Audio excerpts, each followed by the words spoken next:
교회의 덕을 세우라는 제목으로 새벽 말씀을 전하겠습니다. 12장 1절부터 신령한 것에 대한 문제를 다루었습니다. 즉 고린도 교회 내에 은사 문제를 다루면서 다양한 영적 은사는 한 몸된 교회를 세우기 위함이라고 가르쳤습니다. 13장에서는 교회 하나됨을 위해 가장 큰 은사인 사랑이 있어야 함을 강조합니다. 그리고 오늘 본문 14장에는 사도 바울이 말하는 은사로 구분되는 방언과 예언이라는 두 가지 은사를 비교하고 대조합니다. 그 중에 무엇이 교회에 유익한가, 교회의 덕을 세우는가를 설명하죠. 바로 1절에서 견해를 밝힙니다. 사랑을 추구하며 신령한 것들을 사모하되 특별히 예언을 하려고 하라. 방언보다는 특별히 예언을 하라는 것이죠. 그렇게 주장하는 이유가 1절 앞부분에 나옵니다. 사랑을 추구하면서 신령한 것들을 사모해야 하기 때문이라고 합니다. 13장과 연결된 내용입니다.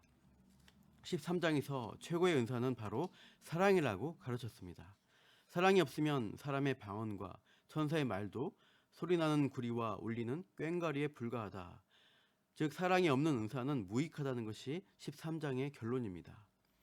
사랑의 은사가 따로 있다라기보다 모든 은사의 목적과 동기는 사랑에 있다는 것을 전제합니다. 남에 대한 배려와 섬김 없이 행하는 사랑 없는 은사의 남용은 잘못된 것임을 강조하는 것입니다. 그만큼 고린도 교회에서 개인의 은사를 남용하면서 서로 다투고 분열하는 일들이 많았던 것입니다. 예수님은 제자 공동체를 향해 사랑의 계명을 지키라고 가르쳤습니다. 요한복음 13장 34절 35절 새 계명을 너희에게 주노니 서로 사랑하라.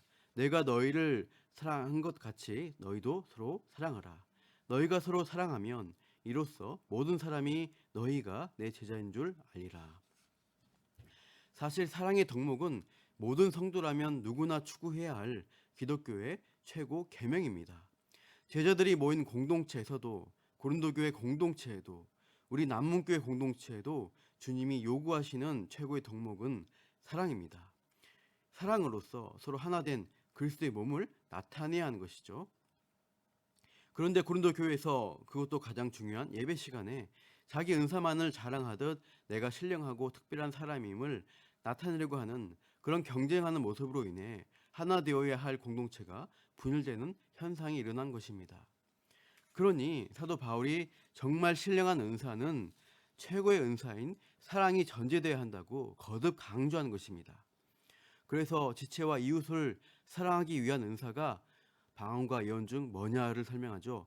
1절 하반절 특별히 예언을 하려고 하라. 이 두 가지 예언, 이 은사를 설명해야 됩니다. 말로 하는 은사 방언인데요. 사람들이 말로 알아들을 수 없는 말로 하나님과 영적 교제를 하는 은사입니다.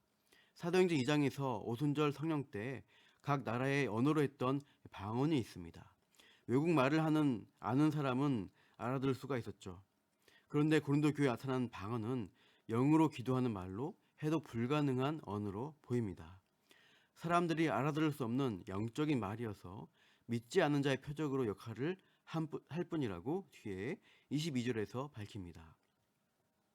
그 예언의 은사는 이 성령의 또 다른 은사 형태로서 영적 진리를 깨달아 하나님의 말씀을 전하는 것을 가리킵니다. 당시 초대 교회 때에는 아직 성경이 완성되지 않은 때였습니다. 교회가 막 세워지고 자리를 잡아가는 시기인데 완성된 성경이 없습니다. 교회가 세워지는데 생기는 여러 문제들에 대한 답을 성경에서 바로 얻을 수가 없죠. 그래서 이 시기에는 예언이라는 은사를 통해 하나님이 답을 주셨던 것으로 보입니다. 이 예언의 은사는 성경이 완성된 이 현 시대에서는 초대교회 때와 같은 특수성을 갖지 못하고 보편성으로서의 이 완성된 성경을 정확하게 깨닫고 전하는 것, 즉 설교의 형태가 예언의 기능을 이어서 하게 된 것으로 보아야 합니다. 그래서 방언은 영으로 사람들이 알아들을 수 없는 비밀을 말하며 예언은 사람이 알아들을 수 있는 말로 덕을 세우며 권면하며 위로하는 기능이 있다고 하는 것이죠. 4절 방언은 자기의 덕을 세우고 예언은 교회의 덕을 세운다고 비교합니다. 5절 그래서 방언을 말하길 원하나 특별히 예언하길 원한다고 다시 가르칩니다. 은사를 주신 하나님의 의도는 교회를 섬기기 위한 것입니다. 한 개인의 덕을 세우는 일보다 교회를 세우는 일을 할 수 있는 예언의 은사를 특별히 더하라고 권하는 것이죠. 6절에서 12절 말씀은 이해할 수 없는 이 말, 방언을 하는 것보다 그것이 무익하는 것을 네 가지 비유로 가르칩니다. 6절, 그런즉 형제들아 내가 너희에게 나아가서 방언으로 말하고 계시나 지식이나 예언이나 가르치는 것으로 말하지 아니하면 너희에게 무엇이 유익하리요.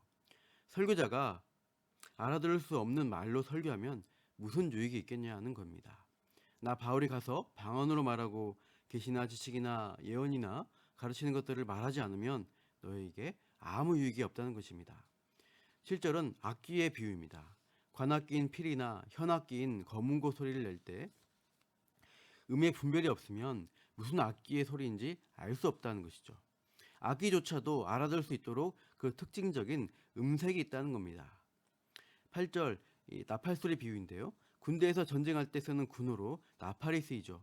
전진, 돌격, 후퇴 신호인지 나팔 신호수가 분명한 소리를 내지 못하면 전쟁에서 이길 수가 없습니다.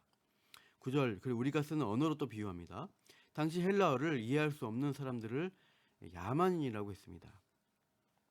헬라 문명 안에 있는 사람이 변경에 있는 야만인의 언어를 알아들을 수 없었던 것처럼 알아들을 수 있는 언어로 말하지 않으면 그것은 허공이다 말하는 것과 같다는 것이죠. 10절 세상의 소리, 즉 언어가 여러 가지 종류가 많지만 뜻 없는 소리가 없다는 것입니다. 다 뜻이 있는데 알아듣지 못하게 말하면 이것은 11절 내가 말하는 자에게 외국인이 되고 말하는 자도 내게 외국인이 된다. 즉 서로에 대해서 야만인으로 취급한다는 것입니다. 이 외국인은 야만인, 원어로 야만인입니다.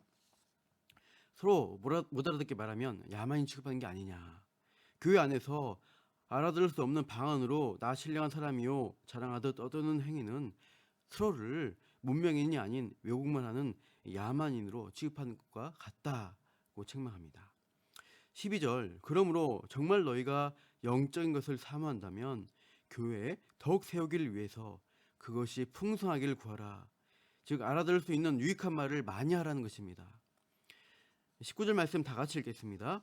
그러나 교회에서 네가 남을 가르치기 위하여 깨달은 마음으로 5마디 말을 하는 것이 1만마디 방언으로 말하는 것보다 나으니라. 깨달은 말, 가르칠 수 있는 말을 하는 것이 훨씬 낫다는 것입니다. 그렇다고 방언의 은사가 나쁜 은사냐? 그것은 아니죠.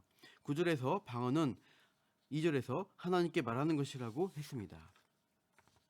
다른 사람에게 유익을 주지 못하지만 15절 말씀처럼 하나님을 찬양하고 기도하는데 방언을 사용한다면 하나님을 기쁘시게 하는 좋은 일입니다. 다만 문제가 되는 것은 뭐냐? 이해할 수 있는 말로 설명하지 않은 채 공적 예배에서 방언을 말하면서 그걸로 내가 특별하고 대단하다며 자기 만족을 나타내려 하거나 다른 사람에 대한 우월감을 드러내려 할 때는 하지 말라는 겁니다. 그냥 혼자 기도할 때, 혼자 하나님 앞에 나아갈 때만 방언을 하지 공예배에서 다른 지체와 있을 때 알아들을 수 없는 말로 혼란을 주어서는 안 된다고 하는 것입니다. 사랑하는 성도 여러분, 우리가 교회의 일원으로서 각자 은사로 섬기고 여러 가지 교회 일을 할 때 어떻게 해야 하겠습니까? 나를 부각시키고 나의 특별함을 자랑하려고 하는 교회 봉사, 은사, 찬양과 기도는 울리는 꽹과리에 불과한 것입니다.